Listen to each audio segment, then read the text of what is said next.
Hakadosh Boker Or Masechet Gittin Daf 43A1. We were talking about, if you remember yesterday, the entire concept that how do we know that bichlal something will come? For example, Rabbi says that a person could be makneh davar shelo ba'olam, which means you could acquire something that didn't come to this world, but that's only going to be perot ledekel, which means fruits of a tree that you already know that this tree always bears fruits. So now it's going to give fruits. So it probably does give fruits. However, though, here, right, when we're talking about that you sold as like a life insurance policy, it's not really life insurance, because that for sure will come, but it's like an insurance policy for your slave, that if somebody comes and gores your slave, he gets the money. Whoever said somebody is going to go your slave, and even if they do, maybe the guy's going to come forth and he's going to admit to it beforehand, then he doesn't have to pay the knas. Remember, modeh bi knas patur. So says the Gemara, banan, and we're going to also say this in accordance to the Rabbanan. Why? He says, Ad kan lo ka'amri Rabbanan, en adam makneh, right, en adam makneh davar shel olam, ela kegum perot del dekel, tehashta miya litznihu. He says, when does the rabbi say you cannot acquire something that is not in this world? Only when something which is called perot dekel, which means the fruits to the trees themselves, because right now they're not here. Aval hacha, but in our case, hakai shor v'hakayevet, you have the ox and you have the slave. They're both here. The action didn't happen, but both of the items are here. The shor is in this world, and the eved is in this world. So when you come and you're going to makneh, right, that basically if a shor is going to come and gore your eved, that this guy gets that money and you're selling that, they're both in the world. So what is the halacha? So Amar Rabbi Abba says Rabbi Abba, Tashma, we're going to try to bring a proof. It says vilid bait. What does that mean, vilid bait? Vilid bait means that which is born into your house. Matamulomar, what is it coming to teach you? Imi kinyan kaspo, if it's going to be that we're talking about now kinyan kaspo of the kohen, and he's going to eat truma, yelid bait lo koshken.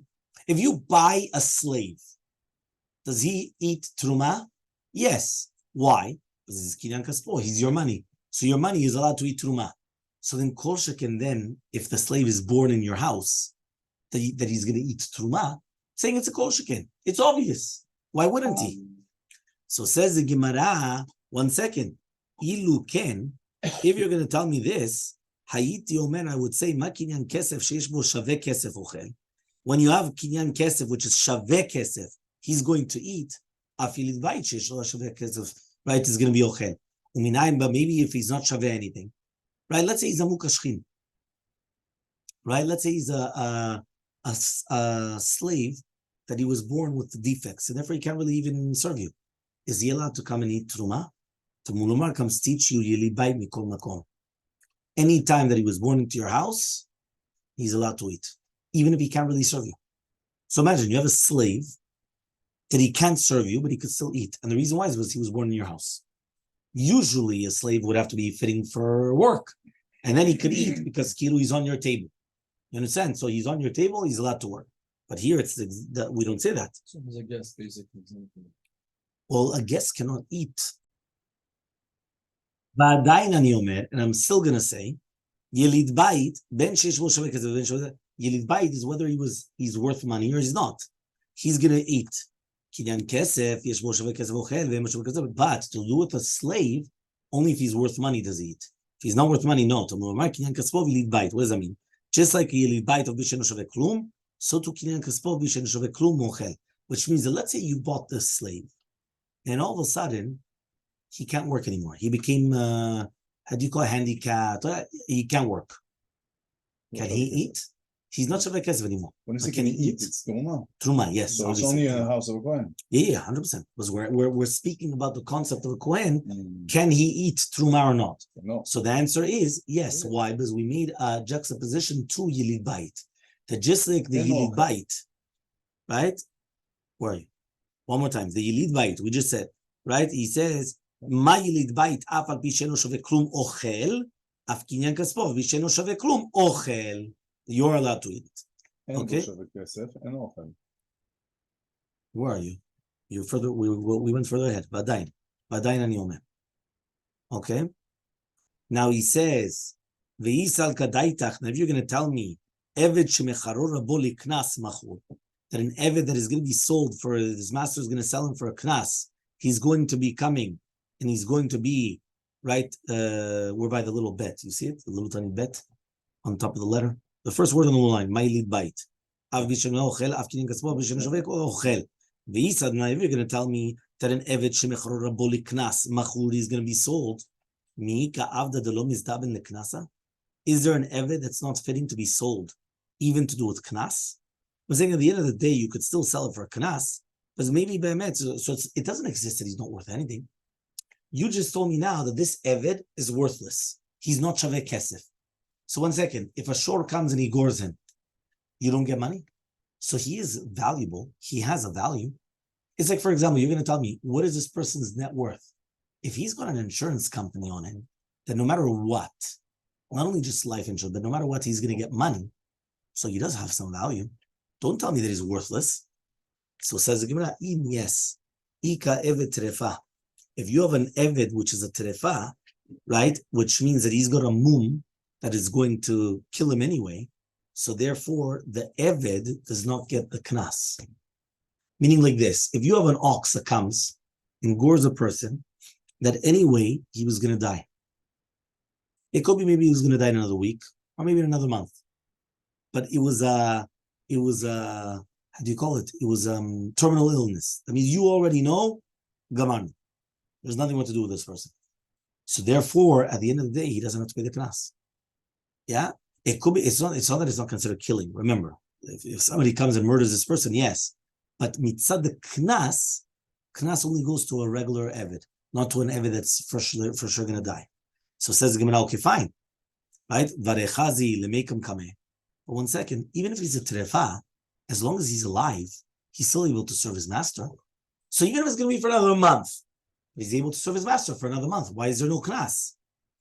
Okay, answers the Gemara, no. First of all, he's got a terminal illness.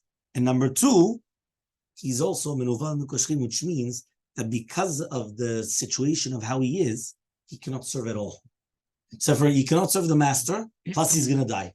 So in such a case, if an ox comes and he gores him and kills him, he doesn't have to pay the knas. Okay? So now we're going to go back to the question that we said at the beginning. What's going to happen if you have a slave that he's half free and half slave, and he does kiddushin to a regular bat Israel, to a bat chorin, right? What happens? What's halacha? Does it work or not? If you're going to tell me now, Ben Israel, Shama lebat Israel katshi lechetzi mekudeshet, right? Lechazi lekuleh, ha lo chazi lekuleh. Imagine right now you go to a woman and you say, you know what? You're half betrothed to me. Now you're a regular Jew, she's a regular Jew, and you come and you say you're half betrothed to me. You're married to me on Sundays, Wednesdays, and Thursdays, right? But the rest of the week, you know, or only half the body, whatever you want. Does it work or not?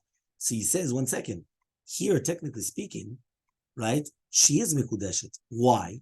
Because she's 100% fitting to be to him, right? She's 100% fitting to me. And therefore, we're going to say, if I want her, so therefore the kavanah is you want it to be Mekadesh Ota, right? But you're making like a condition that you could still get married to another woman. Okay? But if it's not fitting for him, so maybe not. If you're going to tell me, if you're going to marry half a woman, you're not mekudeshet, was he left over something in the kinyan? Meaning he didn't acquire her 100%. This eved, there's nothing left over, right? He took everything that he could, right? Why? Because the eved took the maximum. He only was able to get married to 50% of the woman because he's a 50% slave. So that's what he did. He did 100% of what he could. So what's halacha? So Tashma, we're going to try to bring a proof. If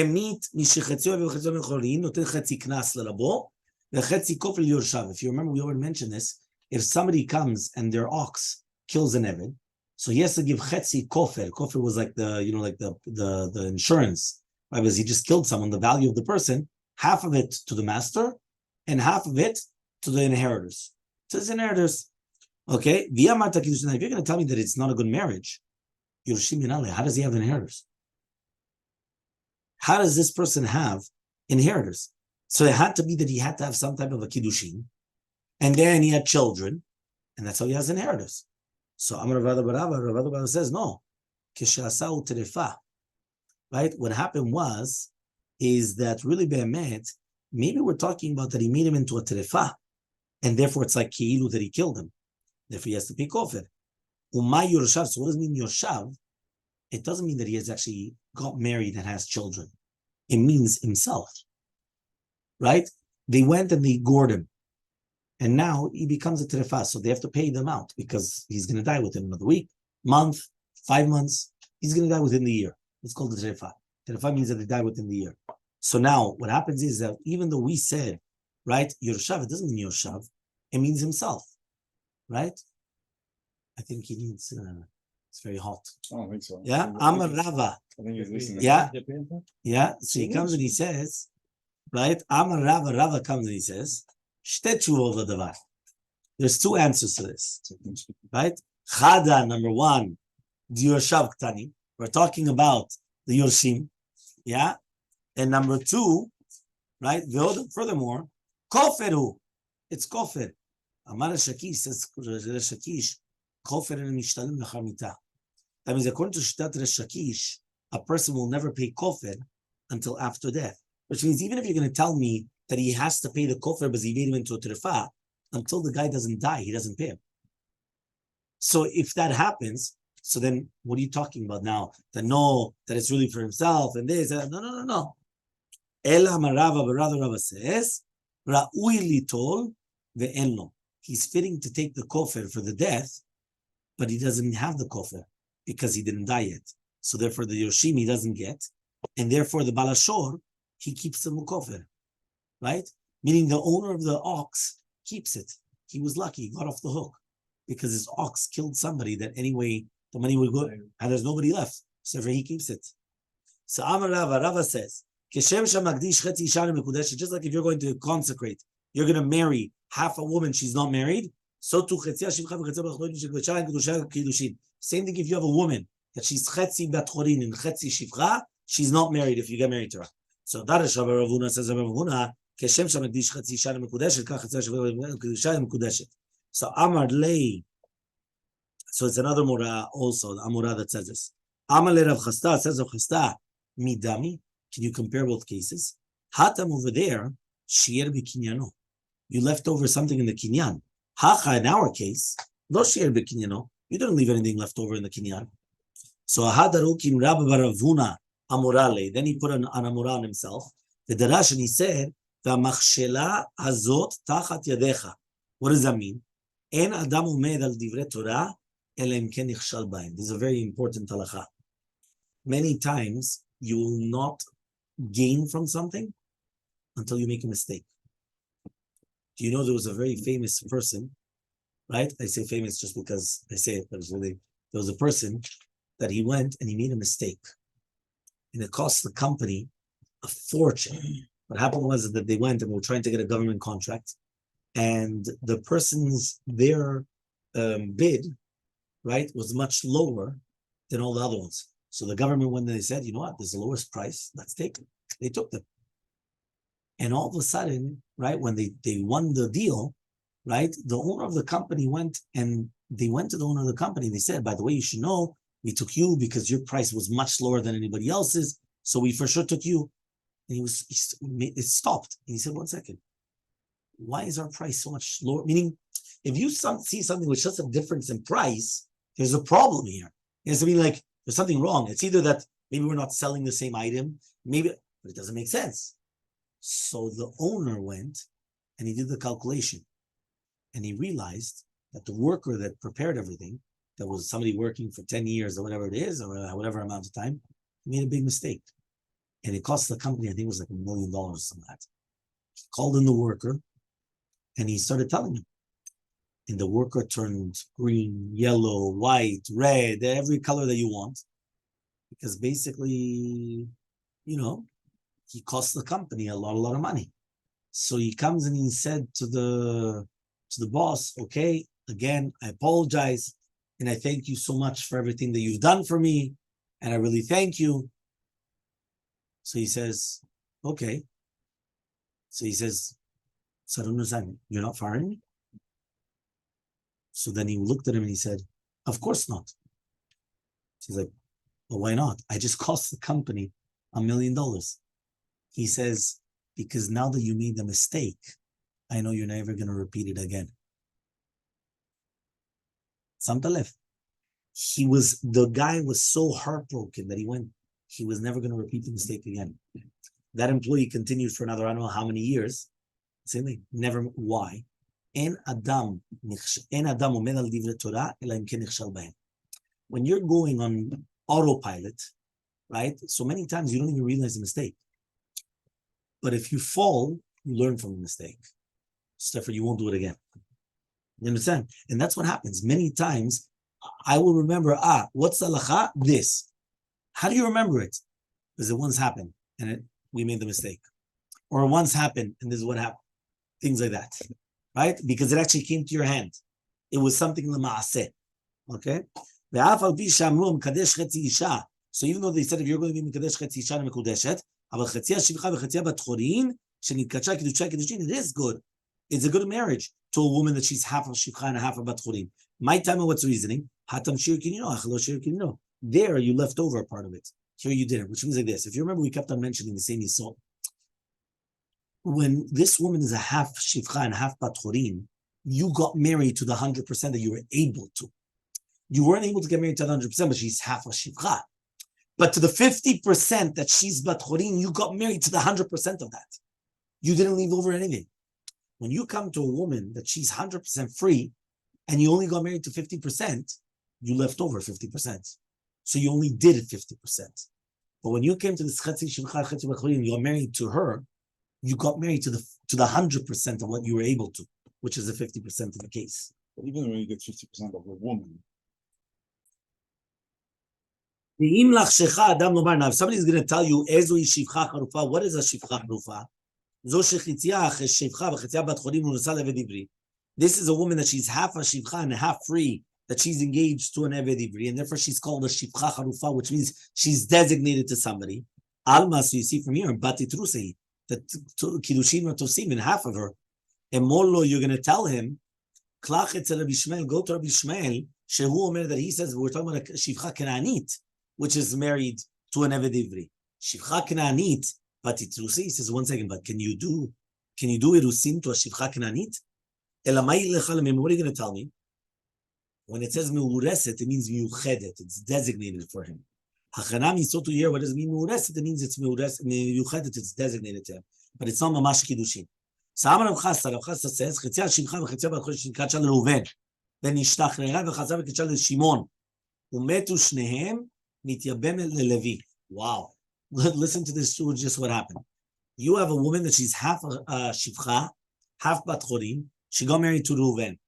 She was freed, and now she got married to Shimon, right? And Reuven is still alive, and they both died. She's allowed to do yibum to Levi, which is the third brother. You have Reuven, Shimon, and Levi. She's allowed to do yibum, right, to Levi. Okay? So she divorced from Reuven? No, she didn't get divorced at all. She was married to both brothers. Yes, but remember, the first marriage, though, was only a half. So the whole question is maybe it wasn't a marriage at all. Because the Reuven, when he got married to her, it was only, she was a shivcha, she was half-half, right? And when she was freed, then she got married only to the other half. To Shimon. For the other half. Well, that's the question, because maybe if we just said that the first half doesn't work, so then she only got married to Shimon. So therefore, when now both of them die, she goes to Levi. Mem Gimel Amud Bet says 43b, right? And I'm not going to call her the wife of two dead people. Right? What does that mean? Because remember that obviously if a person is married to two people, there's no yibum. So here, I'm not, so Manashach says the Gemara, if the Kiddushin of Reuven was a good Kiddushin, so the Kiddushin of Shimon was nothing. And if the Kiddushin of Shimon was something, so the Kiddushin of Reuven was not nothing. And that's why it's going to be good that we said that she's allowed to get married to Levi. But she was only married to one brother. So Itmar, it was stated, what happens if you have a half a slave and half a free woman, that she was married to Reuven? And she was freed. And then she was freed and she was married to Shimon. Rav Yosef Bar Chama, Rav Nachman says, Bar Chama, In the name of Nachman, Paku Kiddushay Rishon, you took off the first Kiddushin. Rabbi Zera of Nachman says, Rabbi Zera in the name of Nachman, Gamru Kiddushay Rishon. You finished the Kiddushay Rishon. What does that mean? That the second that she was freed, right, now it finished it. It finished it off. So now she becomes the wife of Reuven and not the wife of Shimon. Meaning like this, basically it was pending. Reuven came and he got married to her, only half of her, because she's a slave. When she was freed, now he's 100% married to her.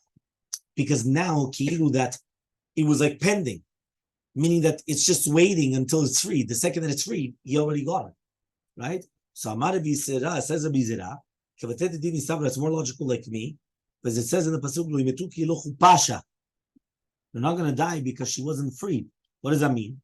But if she was chusha, yumatu, they would die. Which means that if somebody had relations with her, they are going to die. So it's mashma that the kiddushim, the first kiddushim, were 100% the kiddushim, and therefore she's going to be a neshetish. So Elmaleh Abaye says Abaye v'letana the Ishmael damar v'shivcha kananit tamun usela v'divri. Not according to Rabbi Tan Ishmael, that we're talking about a shivcha kananit and not a shivcha and not a woman, a Jewish woman, right? So that she's going to be married to an Evedivri. Hachanami, you're right. Yumtu. What? They're going to die? Why? And what are you going to say? That she was freed and then she got married. Hachanami, then it's going to be good. So Amar Ravuna Bakdir when Yitzchak Maaseh B'isha Achat. There was a story that happened, and they forced the master to free her. Keman, who does that go like? Rabbi Yochanan Roka. He says on both of them, it says, which means also the man and also the woman are chayavim on pidyav ribya. So therefore, if you're going to master, what? That's what it says, the Shita Rabbi Yochanan Broka.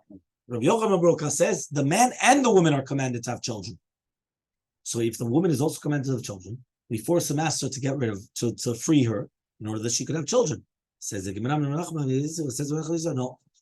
You know why they freed her? Not because we're going like that opinion. Really, we hold that the woman is not commanded on pidyav rivya. She's not commanded on becoming fruitful, on having children. You know why?